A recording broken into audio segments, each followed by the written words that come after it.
नमस्कार. सिनेमाचे दिवस या मालिकेतील आज हा 22वा भाग. भारतमाता थिएटर हे मुंबईतल्या परळ भागातलं आणि मराठीचं माहेरघर असं समजलं जातं. तिथं संध्याकाळी 6चा शो हाऊसफुल होता. त्यानंतर आम्ही म्हणजे राजाभाऊ कारळे यांनी दादर स्टेशनसमोरच्या गुरु हॉटेलमध्ये एक छोटी पार्टी अरेंज केली होती. पत्रकार आल्यावर मागच्या कोण्या गप्पा रंगल्या. शरद गोरेंनी सर्वच प्रश्नोत्तरांचा ओघ अनुकूल राहील असं बघितलं. थोड्या वेळाने अजिंक्य व रमेशजी आले. ते थोडेसे अस्वस्थ वाटत होते. त्यांना वेळ का झाल्याशिवाय अस्वस्थतेचे कारणही समजले. हॉटेलच्या कोपऱ्यावरच अजिंक्यच्या गाडीचा एकाला धक्का लागला. बरीच गर्दी जाऊन व्याप होणार असे वाटल्यावर तेथेच उदयला राहतात त्यांना बोलावून आणले. ते आले म्हटल्यावर 5 मिनिटात सर्व व्यवस्थित झाले. या भागात त्यांचा मोठा वट आहे, रमेशजी सांगत होते. मी म्हटलं मग त्यांनाही पार्टीला बोलवायचे ना. त्यावर रमेशजींनी त्यांना बोलावले आहेच व तेवढ्यात येतीलही असे सांगितले. थोड्या वेळाने उदय लाड आले.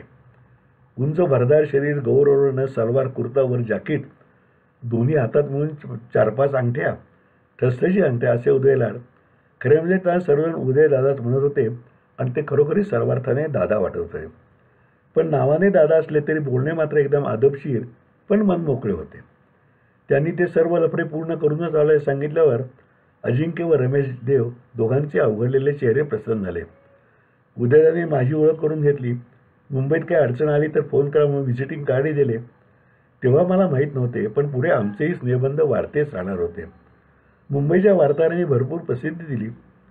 वाढते राहणार होते म्हणजे पुढे खूप आमची मैत्री झाली. मुंबईला गेलं तर उदयकडे जायचंच हे नक्की झालं आणि उदय सातारला आला. पुण्याला आमच्या गाठीभेटी झाल्या. आजही उदयमध्ये मोठ्या आजारपणात गेला, पण त्याचा उत्साह कायम सदैव कायम राहिलेला आहे आणि ज्याला आपण दिलदार मित्र म्हणू असं उदय लाड आहे. भारतमातानंतर चेंबूर, गिरगाव, ठाणे, कल्याण, डोंबिवली अशा ठिकाणी कशासाठी प्रवास हिट झाला नाही, पण चांगला चालला आणि बऱ्यापैकी शेअरही मला मिळाला. हे सर्व कन्हैयाच्या धावपळीचे आणि नितीन दातारच्या सहकार्याचे फलित होते. त्या दोघांनीच व्हिडिओ राईट्सचा व्यवहार व्हिडिओ प्लाझाच्या फजलबरोबर ठरवून तेही पैसे आले. या सगळ्या निमित्ताने माझ्या मुंबईच्या बऱ्याच खेपा होत राहिल्या. सातारहून रात्रीच्या एसटीने किंवा महालक्ष्मी एक्सप्रेसच्या रेल्वेने जाणे, गुरुमोलला जाऊन बाहेर पडून दिवसभर भेटीगाडी उरकून रात्री वैद्यसाहेबांच्या मार्गदर्शनाचा लाभ घेण्याची मैफल व सकाळी उठून परत सातारकडून रोजच्या कामाला जुंपून घेणे हे रुटीन होऊन गेले होते. याच दरम्यान टी सिरीजकडून रेकॉर्ड्स मिळाल्या आणि ऑल इंडिया रेडिओकडे मी फिल्म प्रोड्युसर व राईट होल्डर म्हणून पाठवलेला अर्ज मंजूर होऊन तेथे मंजुनाथ मूव्हीज या नावाने नोंदवून सिग्नेटरी नंबर मिळाला. ती रेकॉर्ड व सोबत सर्व गीतांचे शब्द लिहून आकाशवाणीच्या मुंबई केंद्राकडे ते स्क्रीनिंगला पाठवायला लागतं, ते पाठवलं. त्यामध्ये आकाशवाणी ती रेकॉर्ड ध्वनिक्षेपणाला योग्य आहे हे पडताळून मंजूर करते. एका तऱ्हेने ते आकाशवाणीचं सेन्सॉर असतं. ती मंजुरी आल्यावर महाराष्ट्रातील सर्व आकाशवाणी केंद्रे आणि शिवाय धारवाड, अहमदाबाद, जयपूर अशी जिथे जिथे मराठी कार्यक्रम होतात त्या सर्वांना एक एक रेकॉर्ड भेट म्हणून मी पाठवून दिली. खरे तर आकाशवाणीने ते विकत घ्यायचे असतात, पण सरकारी खाक्यात ते लवकर होत नसल्याने भेट पाठवल्यास उपयोगी पडतात. यथाकाल सांगली, पुणे, मुंबई केंद्रावर कशासाठी प्रेमासाठीची गाणी वाजू लागली आणि लोकप्रिय झाली. अगदी आजसुद्धा ती अजून म्हणून वाजतात. आता सध्या वाजत नाहीत, पण तेव्हा जवळजवळ 20 वर्ष तरी ती गाणी वाजत राहिली. आर्थिक वर्ष संपल्या त्या सिग्नेटरी नंबरमुळे रेकॉर्ड लागली की त्याची रॉयल्टी त्या नंबरवर आकाशवाणी जमा करते. आर्थिक वर्ष संपल्यानंतर अशी जमा झालेली रॉयल्टी त्या निर्मात्याला पाठवली जाते. तेव्हा मला या सरकारी घोळ्यात कसली रॉयल्टी आहे असे वाटायचे. रेकॉर्ड आपल्याला लागले याचा आनंद एवढं पुरेसा असं वाटायचं, पण प्रत्यक्षात 8-10 महिने उशिरा का होईना आठवणीने ते येत राहील. तेव्हा सुरुवातीला त्याचा दर एका गाण्याला 50 पैसे असा होता. तो आता वाढत 2 रुपये झाला आहे. म्हणजे मी पुस्तक लिहिलं तेव्हा 7 साली तो 2 रुपये होता, आता 5 रुपये झालेला आहे. वर्षभरात 300-400 रुपयाचा चेक व ती गाणी कोठे किती वेळा लागली याचा तपशील अगदी बिनचूकपणे येत असे. हे सरकारी खात्याचं वैशिष्ट्य आहे. कमी का होईना पण रॉयल्टी हिशोब करून यायची. बरोबर तो चेक यायचा. तो चेक दिल्लीच्या स्टेट बँकेत असायचा. मंजुनाथ मूव्हीज आम्ही जे नाव दिलं तर मंजू हा वेगळा, नाथ वेगळे शब्द असतात. कारण उत्तरेत ती केदारनाथ असे वेगवेगळ्या नावाची प्रथा आहे ना, त्यामुळे मंजुनाथ मूव्हीज असं याचा. त्या काळात ते सुरुवातीला CBS नव्हतं कोअर बँकिंग, त्यामुळे वटणावळीचा खर्चही भरपूर यायचा. पण चेक यायचा. अर्थात 300 रुपयाचे चेक दिल्लीत असल्याने बँक कमिशनर 60 रुपये जायचे, पण तरी आकाशवाणीचे त्या सर्वांबद्दल मला सदैव कौतुकच वाटते.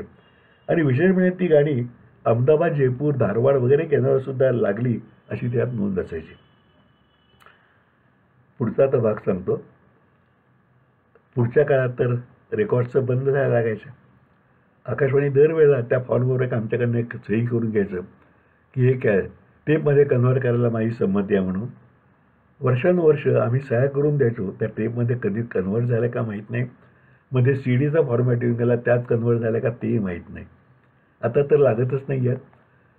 पण मागच्या 2 वर्षा 3 वर्षापूर्वीपर्यंत मात्र येत होता, चेक येत होता आणि पैसेही येत होते. कोल्हापूरला आम्हाला थोडं उशिरा रॉयल थिएटर मिळालं.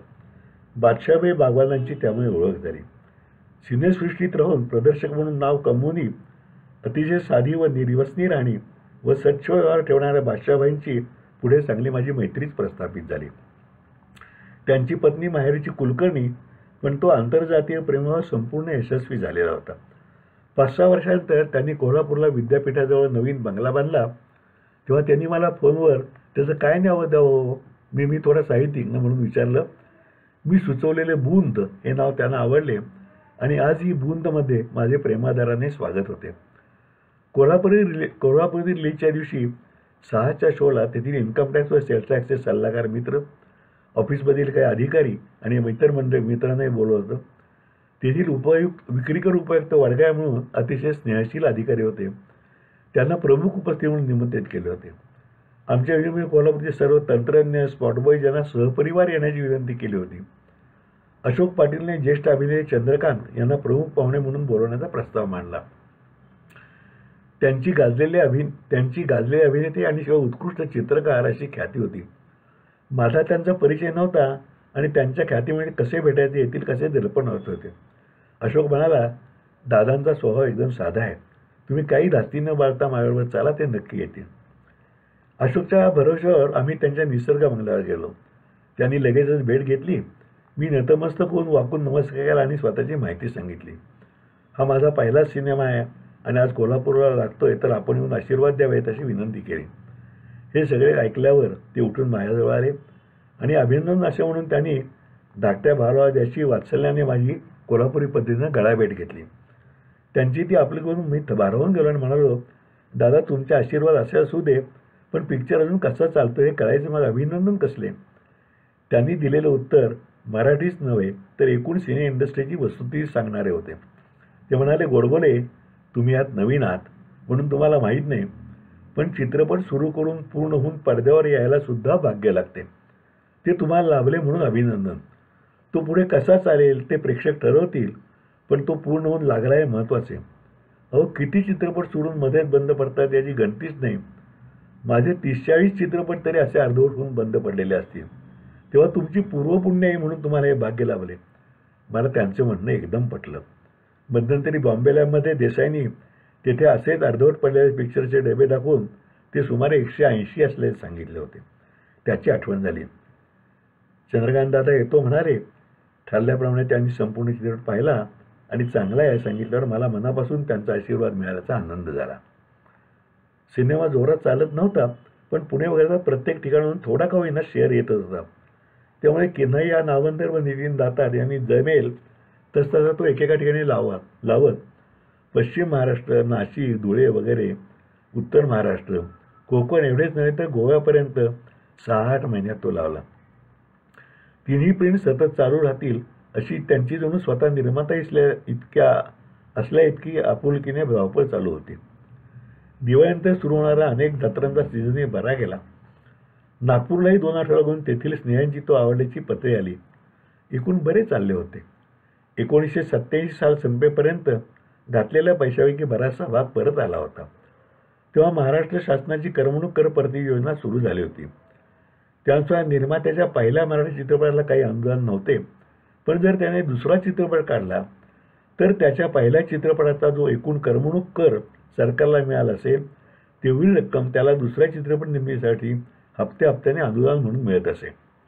त्यामुळे नावंदर, नितीन आणि मी अशी जेव्हा चर्चा होई आणि एखाद्या ठिकाणी फक्त 1000-1200 रुपये शेअरचा विषय नाही आहे, तेव्हा नितीन दातारचे ठरलेले दिलासादायक स्टेटमेंट असायचे. तो म्हणायचा, गोडबोले साहेब, शेअर कमी आला आहे, पण त्या सेंटरला 10,000 रुपये टॅक्स गोळा झाला आहे ना, म्हणजे तुम्हाला तुमच्या पुढच्या विस्ताराची अनुदानाची तेवढी सोय नाही का झाली? मी म्हणायचो, एकदा सिनेमा काढायचा होता तो काढून झाला, आता कोण पुन्हा भानगडीत पडते? पण नितीन या क्षेत्रात मुरब्बी होता. तो या बोलण्याकडे दुर्लक्ष करून पुढच्या सेंटरची चर्चा सुरू करायचा. त्यापूर्वी 2-3 वर्षापासून मला हर्नियाचा त्रास होत होता. अनेक वर्षे बॅडमिंटन खेळल्यामुळे तो आहे व सवडीने ऑपरेशन करायला पाहिजे असे माझ्या मित्र डॉक्टर गोंधळेकरांनी सांगितलं होतं. सिनेमाची वाटचाल येतपर्यंत आल्यावर एकदा ते करून टाकायचे ठरवले. त्याप्रमाणे ऑपरेशन व्यवस्थित पार पडले, पण 4-5 दिवस हॉस्पिटलमध्ये थांबणे भाग होते. सिने इंडस्ट्रीत सुद्धा हितचिंतक म्हणणारे, म्हणजे खरं म्हणजे आपलं वाईट चिंतणारे मंडळींनी तेव्हा मुंबईत अफवा पसरली की सिनेमा फ्लॉप झाल्यामुळे गोडबोलेंना हॉस्पिटलमध्ये दाखल करावे लागले. नितीन दातारचा काळजीचे फोन आला मला हसवर आहे ना. त्याला म्हटले, तू सांगून टाक की गोडबोले ठणठणी आहेत, नवीन सिनेमाच्या स्क्रिप्टचे काम करण्यासाठी निवांतपणा मिळावा म्हणून हॉस्पिटलचा बहाणा करून थांबले आहेत. त्या हितचिंतकांना चपराक बसली, पण त्यांच्या अफवेमुळे पितांबर, अशोक पाटील, प्रेमा किरण वगैरे मंडळी आवर्जून हॉस्पिटलला भेटायला आली. सिने इंडस्ट्रीच्या माझ्या अनुभवात या वेगळ्या अनुभवाची सुद्धा एक नवीन भर पडली. 1987 वर्ष संपले आणि महाराष्ट्र राज्याच्या स्पर्धेसाठी चित्रपट पाठवायची वेळ आली. ते फॉर्म मागून भरून झाले. त्यासोबत 5 प्रती मराठीत कथासार, पब्लिसिटी मटेरियल पाठवायचे होते. पण याशिवाय इंग्रजीमध्ये कथासार पाठवणे सक्तीचे होते. मराठी चित्रपटांच्या पारितोषिकासाठी इंग्रजी कथासार कशाला हे मला तेव्हा आणि आजही न उरलेले कोडे आहे. ती सक्ती आज आहे का माहीत नाही, पण 93 सालपर्यंत तरी चालूच होती, कारण तोपर्यंत मी दर सिनेमा पाठवत असे. ते सगळं वेळेत पाठवलं. सिनेमाचे स्क्रीनिंग होते तेव्हाही प्रिंट घेऊन पितांबर गेला. सर्व सुपस्कार पूर्ण करून आम्ही अपेक्षेने रिझल्टची वाट पाहत राहिलो. उत्कृष्ट सिनेमा, ग्रामीण कथा, अजिंक्य नियोजक एखाद्याला अभिनयाचे, जेकेना सहाय्यक अभिनयाचे आणि गीतेवा संजय सुधीरला तर पटकथाचा भाईंना अशा आमच्या अपेक्षा होत्या. त्यासाठी प्रचंड वशिलेबाई चालते ऐकून होतो, पण त्यात आपण अजिबात पडायचं नाही हे ठरलं होतं. निकाल जाहीर झाला आणि कशासाठी प्रेमासाठीच्या उत्कृष्ट कथेसाठी दिलीप आंबेकरला एवढा एकच पुरस्कार मिळाला. तेवढा एक का होईना पहिल्याच प्रयत्नात पुरस्कार मिळाला म्हणून आम्ही आनंद मानून घेतला. 30 एप्रिल 1987 नाशिकला तो पुरस्कार वितरण सोहळा होता. त्याला जाऊन दिलीप आंबेकर कळशीवाली सुवासिनीची ट्रॉफी व चेक घेऊन सातारला आला. त्याने घरी येऊन नमस्कार करून ट्रॉफी दाखवली व तुमच्यामुळे मिळू शकली, शिवाय संपूर्ण शूटिंगमध्ये तुम्हाला पितांबर काळेंच्या बरोबर अनुभव घ्यायची संधी दिली असे म्हणून आभार मानले. थोड्याच दिवसांनी साताऱ्यातील रंगकर्मींनी त्याला सत्कार समारंभ ठेवला होता, कारण साताऱ्यात चित्रपटासंबंधी राज्य शासनाचा पुरस्कार पहिल्यांदाच त्याला मिळाला होता. त्या समारंभात मीच प्रमुख पाहुणा म्हणून उपस्थित होतो. रंगकर्मी मोठ्या संख्येने जमून त्यांनी दिलीप आंबेकरचे कौतुक केले. मी अभिनंदन करून शुभेच्छा दिल्या. या सत्काराला उत्तर देण्यासाठी दिलीप जेव्हा उभा राहिला तेव्हा मला वाटत होते की तो त्याच्या यशात रांजणकरांच्या कथेवरील संस्काराचा मोठा वाटा आहे असे सांगेल, कारण त्याच्या कथेत मी, पितांबर आणि मुख्यत्वे रांजणकरांनी खूपच बदल केले होते. पण त्याने आपल्या भाषणात भाईंचं नावही घेतले नाही याचे मला सर्वात आश्चर्य वाटले. त्यानंतरही त्याने 2-3 सत्कार, वृत्तपत्र मुलाखती झाल्या, पण कुठेही त्याने तो उल्लेखही केला नाही. त्या उल्लेखाने दिलीपला काही कमीपणा आला नसता, उलट त्याच्या मनाचा मोठेपणा दिसला असता. पण आणखी गंमत पुढेच आहे. हा पुरस्कार समारंभ झाल्यानंतर काही दिवसांनी भाई रांजणकरांनी एका वृत्तपत्रात मुलाखत दिली की खरं तर या पुरस्कारावर त्यांचा हक्क आहे, कारण दिलीप आंबेकरच्या मूळ कथेत पटकथा तयार करताना त्यांनीच अनेक महत्त्वाचे बदल केले होते व म्हणूनच त्या कथेला पुरस्कार मिळालेला आहे. मग मात्र मला या श्रेयवादाचं आश्चर्य वाटायला लागलं. भाईंनाही आम्ही कथेचे श्रेय दिलीपचे राहणार हे पहिल्या भेटीपासून सांगितलेले होते व त्याला त्यांनी मान्यता दिली होती.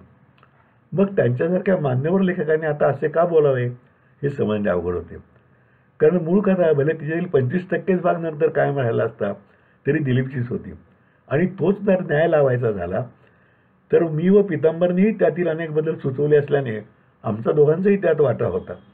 मला तेव्हा आपणच हा सर्व खुलासा जाहीरपणे करावा असे वाटले. पण थोड्या विचारांती मी तो बेत रद्द केला आणि आता प्रथमच ती दोत करीत आहे. पण तरी माणसं अशी का वागतात हे कोडं मात्र काही सुटत नाही. सिनेमाच्या धाडसाचा व्याप आता संपत आला होता. अनेक दिवसापासून असलेली सुप्त इच्छा एकदाची पूर्ण झाली होती आणि ती सुद्धा बऱ्यापैकी यश देऊन याचे समाधान होते. आपण हे करू शकतो हे मी सिद्ध करू शकलो होतो. त्या वर्षभरातील अनेक प्रसंग, भेटलेल्या व्यक्ती, त्यांचे स्वभाव, सिने इंडस्ट्रीतील वातावरण, त्या वेड्यांच्या दुनिया असलेली शिस्त, या सगळ्यामुळे माझे अनुभव विश्व प्रचंड समृद्ध झाले होते. करसल्लागार म्हणून माझे 3-4 जिल्ह्यापुरते मारे असलेले नाव आता सिने निर्माता म्हणूनही बऱ्याच लांबपर्यंत झाले होते आणि या क्षेत्रातील अनेक माणसे जिव्हाळ्याने जोडली सुद्धा गेली होती. बहुकांनी या सगळ्या काळात आपला मुलगा होता तसाच आहे, सिनेमामुळे त्याच्यात काही बदल झाले हे पाहिले होते. त्यामुळे त्यांचा पूर्वीचा राग पूर्णपणे ओसरला होता. आईला मुळात माझे कौतुक होतेच, त्यामुळे भर पडली होती. माझी सिनेमाची हौस पूर्ण होऊनही शोभाच्या हातातील सर्व पाटल्या व बांगड्या तशाच राहिल्या होत्या.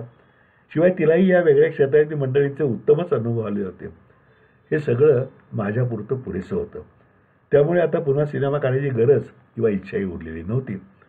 आपला करसल्लागाराचा व्यवसाय, वाचन, लेखन, प्रवास आणि जमेल तेवढं निरपेक्ष सामाजिक काम आणि मित्रमंडळींच्या गप्पा आणि कुटुंब असा मर्यादित परी ठेवायचे मनात ठरले होते.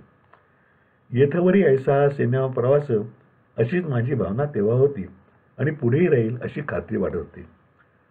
पण म्हणतात ना की आपल्या बोलण्यात आपण नियतीचा उल्लेख करतो की काय तुमच्या मनात काय, नियतीने काय ठरवलंय, तो अनुभव मला पुढे यायचा होता दुसऱ्या सिनेमाच्या बाबतीत.